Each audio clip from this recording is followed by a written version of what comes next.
Here, it's the best spot to stand, and if you have those cameras ready, I recommend slow-mo video because you don't want to miss what is around the corner.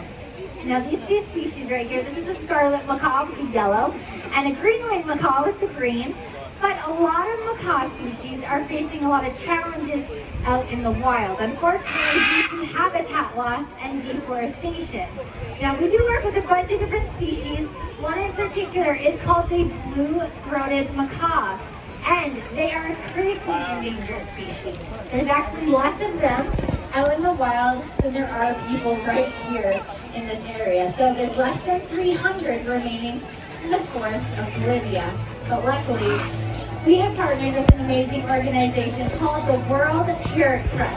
They have helped us to breed individuals. We're hoping to release them back out into the forests of Bolivia, meet up with that wild population and have babies of their own, so that one day soon our babies will be able to fly like this.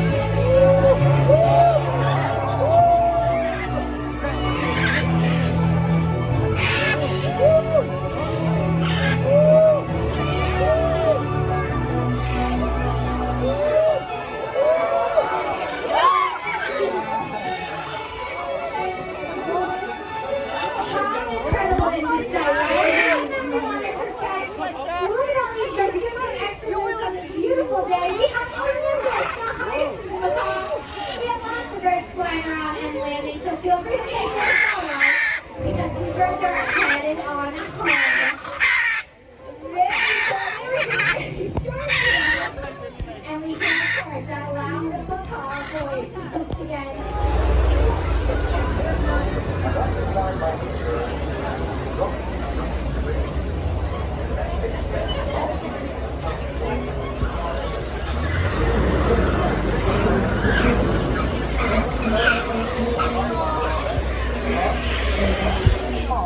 The two rhinos here on the reserve. However, it is still the biggest animal in the Little Ituri Forest, weighing in at about 3,000 pounds. Now, there are unfortunately only about 5,000 black rhinos left in the entire world, so how lucky were we getting to see one here on our safari.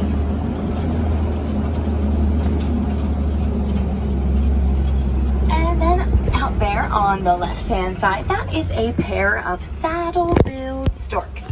So one of my favorite facts about saddle-billed storks is that you'll usually find them together in pairs just like that, since they mate for life. Now, another fun fact about saddle-billed storks is that they have a wingspan of roughly 8 to 9 feet.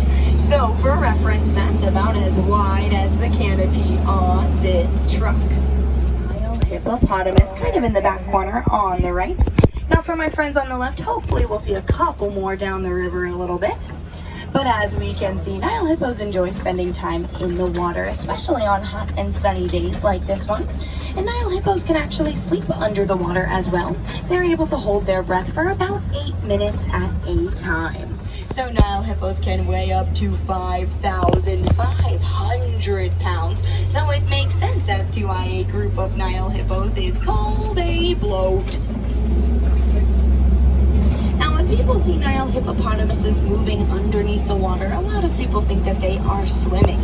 But instead, Nile hippos will actually just run or walk along the bottom of the water. There they are. Nile crocodiles are very powerful predators using their jaws. They are able to snap the bones of their prey. But speaking of their jaws, if you ever see a Nile crocodile holding its jaws wide open, they are not just waiting for their prey to walk right in. Instead, they're simply trying to decrease decrease their body temperature and cool off a little bit.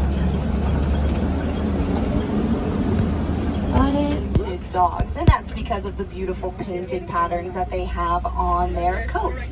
So they'll use these patterns to help identify one another. Now, don't let the cuteness fool you. African wild dogs are excellent hunters. They have a success rate of about 9. Wildebeest. So wildebeests are migratory animals, and when they migrate, they can do it in numbers of up to 1.5 million. And when they migrate in numbers as large as that, their migration can actually be seen from space.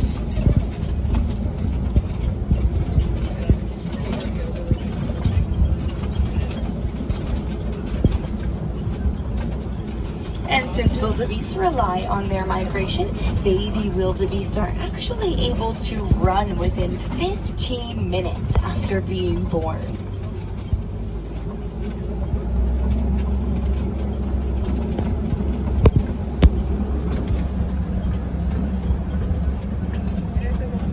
Also in the trees there on the left, that is the Maasai giraffe. So hopefully we'll be able to get another view of some more giraffes in just a moment or two. Maasai giraffes are known for their jagged and irregular spines.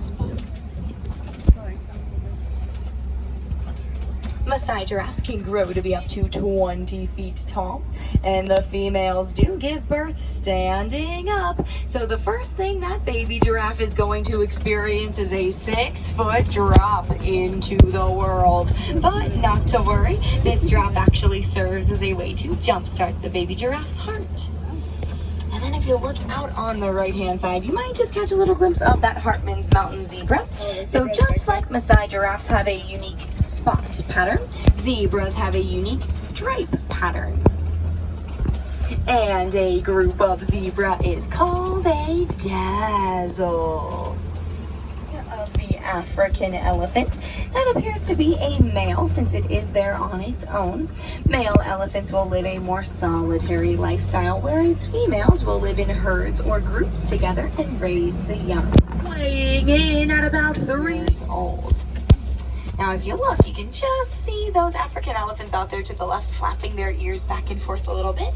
African elephants have blood vessels behind their ears, so when they flap them back and forth like that, they can actually decrease their body temperature by 15 degrees. Wouldn't that be nice if we could do that on hot days too, right?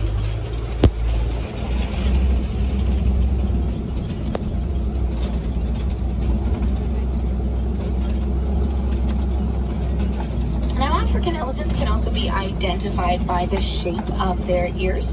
So African elephants can be identified since their ears are indeed shaped like the continent of Africa. Their ears are very flat and very wide, especially compared to the Indian elephant's ears, which are a bit smaller and more pointy and triangular.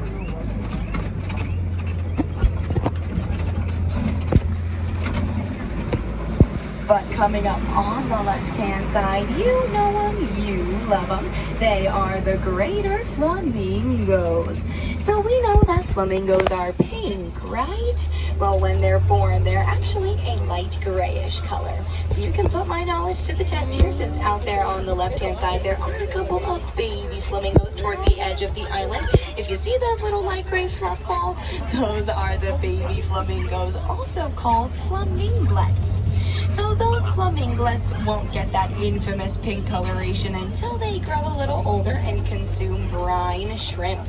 Brine shrimp contains a substance known as beta-carotene, and that is what gives flamingos their pink color. And we are so lucky getting to see these baby flamingos since they were only born just over a week ago. Rhinoceros.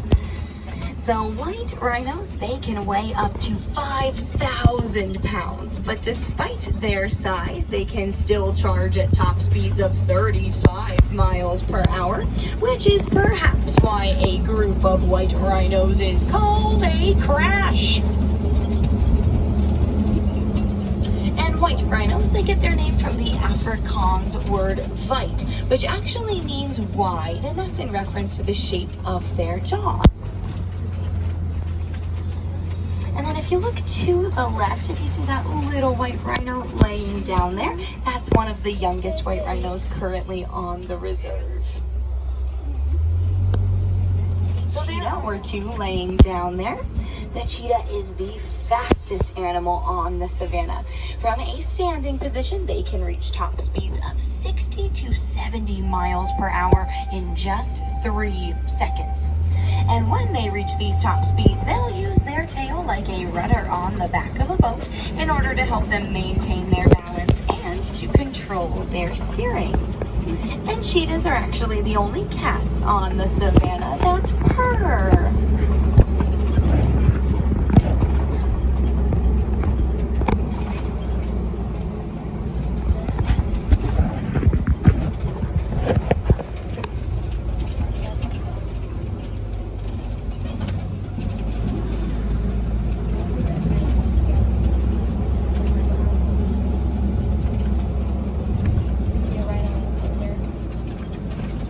So looking to the right there are a couple more of those white rhinos.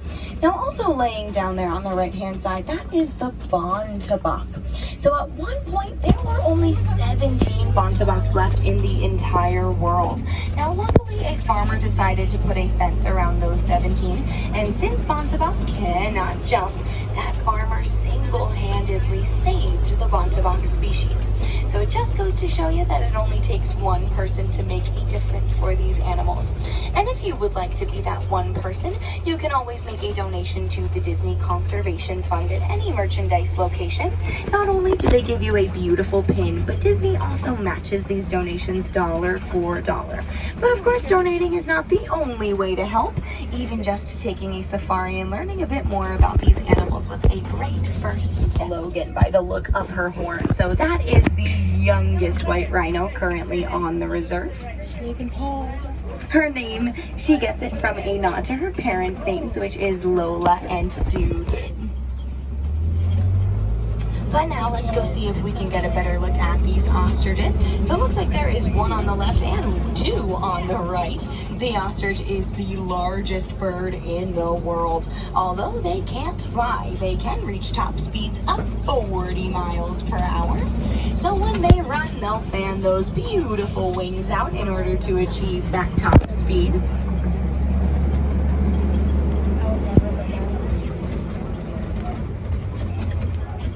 We'll catch a glimpse of both baby and adult Nigerian dwarf goats there.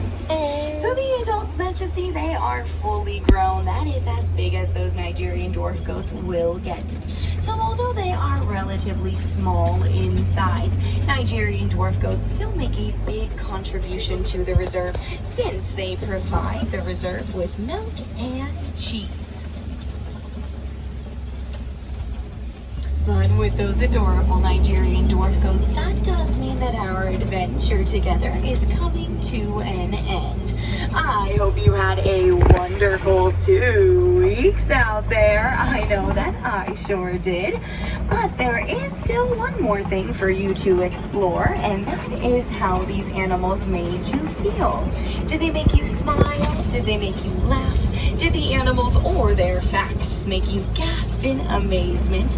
Well, if so, then I invite you to head on home and share some of these experiences with your friends and your family. Not only so you can relive this adventure over and over again, but that way you can help to spread awareness about some of the amazing animals we got to see. Now you might still be thinking, well, Rachel, I'm just one person. How am I going to make a difference? And if that Bontabak story didn't convince you, then I want to remind you that one of the biggest threats to both these animals and to our planet is the belief that someone else is going to save them. But with that being said, whether you choose to make a donation, have a conversation, or even if you just show these animals a little bit of appreciation, you truly do have the power to keep these animals here for many, many generations to come. And now, friends, I will get you back to the village of Harambe in just a moment. But before I do, if there are any wilderness explorers on my truck, you can turn to page 14 of your booklet and write down that the name of this truck is Simba 1. So that's Simba like the lion and number 1 like you. But now it does look like it's time for us to go our separate ways. But here in Harambe, we don't like to say goodbye. We feel it's far too sad and far too final. So instead, we say Kwaherini, which means to go well. So friends, go well, go wild out there. Once again, my name is Rachel, and thank you so much for joining me here at Kilimanjaro Safaris.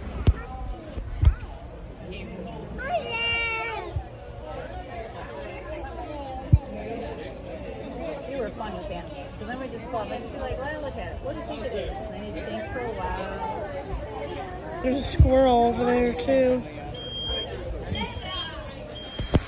Big guy gorilla right there. Oh, there's a yawn from him. He's got this whole thing to himself, I think.